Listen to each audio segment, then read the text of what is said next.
बड़ी पॉलिटिकल खबर है कि एक तो पद जो खाली हुआ है, जो रिक्त पद है, उसको किस तरीके से भरा जाएगा। बीजेपी अपना राष्ट्रीय अध्यक्ष अभी नहीं चुन पाई है, या फिर बिहार चुनाव है। जगदीप धनखड़ जब उपराष्ट्रपति बने थे तो ऐसा मीडिया गलियारों से ये कयास लगाए जा रहे थे कि बंगाल में जो बीजेपी को बढ़त मिली है, उस बढ़त का एक इनाम मिला है। इस वक्त एक बड़ी खबर सामने आ रही है। खबर ये है कि उपराष्ट्रपति जगदीप धनखड़ ने अपने पद से इस्तीफा दे दिया है। उन्होंने राष्ट्रपति द्रौपदी मुर्मू को इस्तीफा पत्र जो है सौंपा है, और इस पत्र में उन्होंने क्या कुछ लिखा है, यह सब कुछ जानने की कोशिश करते हैं। साथ ही जब एक बड़े नेता जब उन्होंने अपने पद से इस्तीफा दिया तो राजनीतिक गलियारों में क्या चर्चाएं होने लगी, कैसे वो ट्विटर पर ट्रेंड करने लगे, कैसे वो सोशल मीडिया पर जो है उनकी चर्चाएं होने लगी, और इस पर क्या क्या कयास लगाए जा रहे हैं और क्या मायने हो सकते हैं, ये सब कुछ समझने की कोशिश करते हैं। इस पर बातचीत करने के लिए हमारे सहयोगी प्रत्यक्ष दुबे हमारे साथ हैं, तो उन्हीं से समझने की कोशिश करते हैं। सबसे पहली बात, उन्होंने जो इस्तीफा अभी सौंपा है उसमें एक जो लेटर आया है राष्ट्रपति द्रौपदी मुर्मू को जो उन्होंने दिया है, उस पर क्या मायने, क्या पढ़ा है आपने, क्या समझ में आया?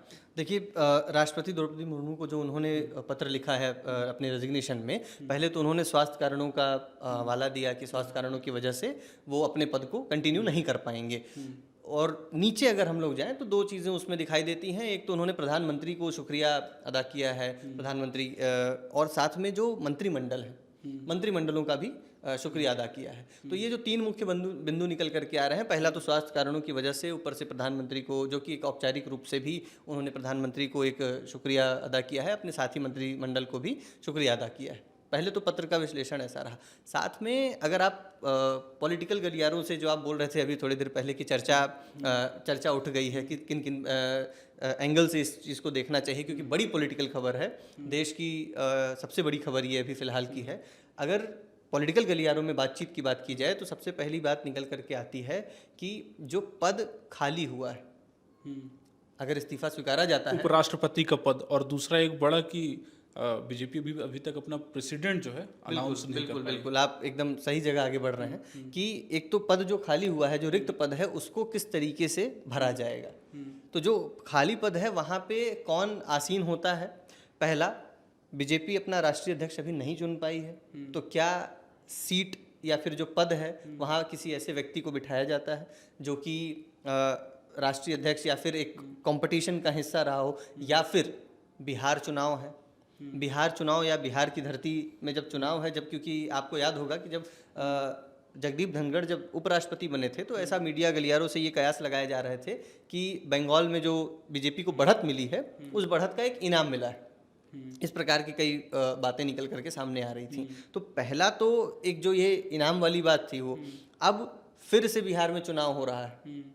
अब बिहार में चुनाव बात कही आपने कि बिहार में चुनाव और बिहार के चुनाव को जोड़कर आप जो है इस फैसले को देख रहे हैं, उसका विश्लेषण कर रहे हैं। एक तो देखना चाहिए कि बिहार में जो चुनाव हुआ है, उस चुनाव पर जो चुनाव होने वाला है, उस चुनाव पर क्या असर होने वाला है, ये जो पद है इसके छोड़ने का, और इस जो रिक्त पद है वहाँ पे किसको आसीन किया जाता है। पहला तो ये।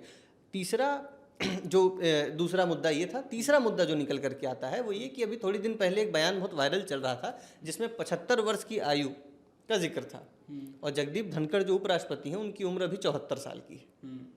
तो क्या सही समय पे रिटायर होने का जो प्लान है ये जगदीप धनखड़ बना चुके हैं? तो ये भी एक अपने आप में काफ़ी, क्योंकि ये सोशल मीडिया के गलियारों पे बार बार ये बातें तैर करके आ रही हैं, वो जो 75 वर्ष की आयु में रिटायरमेंट, और उसके बाद डिसकंटिन्यू एक होता है कि डिसकंटिन्यू कर देना, कि पॉलिटिकल करियर को अलविदा कहा जा सकता है 75 वर्ष की उम्र के बाद, क्या ये उसकी तरफ भी एक इशारा है?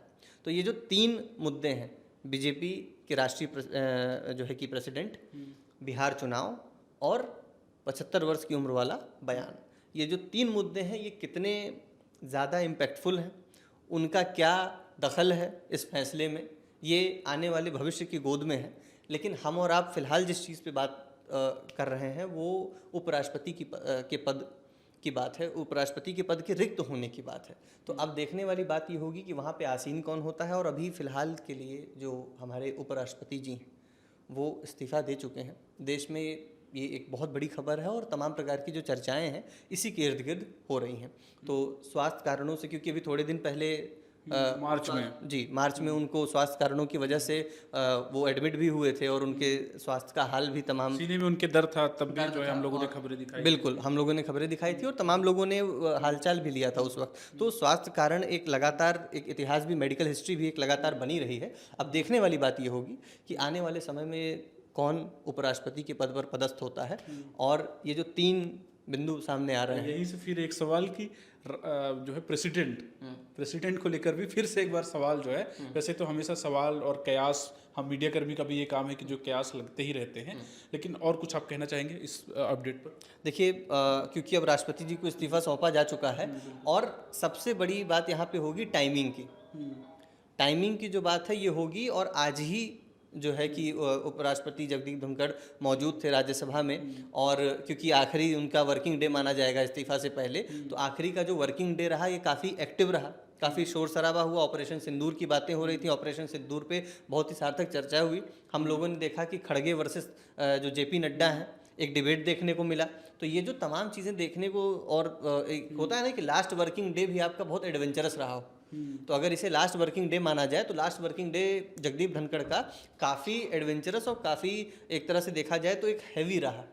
तो लास्ट वर्किंग डे के बारे में उनकी अगर बातचीत की जाए तो ये बहुत यादगार होगा, क्योंकि आज चर्चा बहुत ज़ोर शोर से हुई। ऑपरेशन सिंदूर पूरे सदन में गूंज रहा था, लगातार गूंज रहा था, बड़ी इंटरेस्टिंग डिबेट भी हो रही थी। और वो जो डिबेट थी, जैसे मैंने पहले बताया कि जेपी नड्डा वर्सेस खड़गे, और खड़गे जी का जन्मदिन भी, तो ये भी अपने आप में एक बहुत बड़ी खबर या संयोग एक तरह से बोला जा सकता है निकल करके आ रहा है। तो फिलहाल के लिए ये सबसे बड़ी खबर है, और आगे ये देखना होगा कि इस पद पे कौन पदस्थ होता है।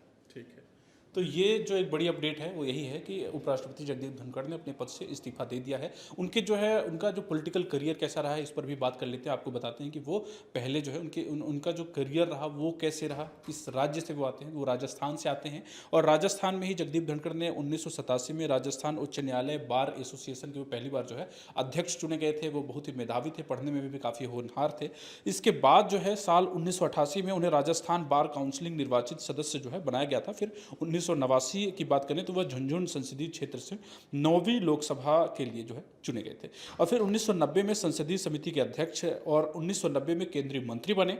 इसके बाद 1993 1998 में अजमेर जिले के किशनगढ़ निर्वाचन क्षेत्र से राजस्थान विधानसभा के लिए वो चुने गए।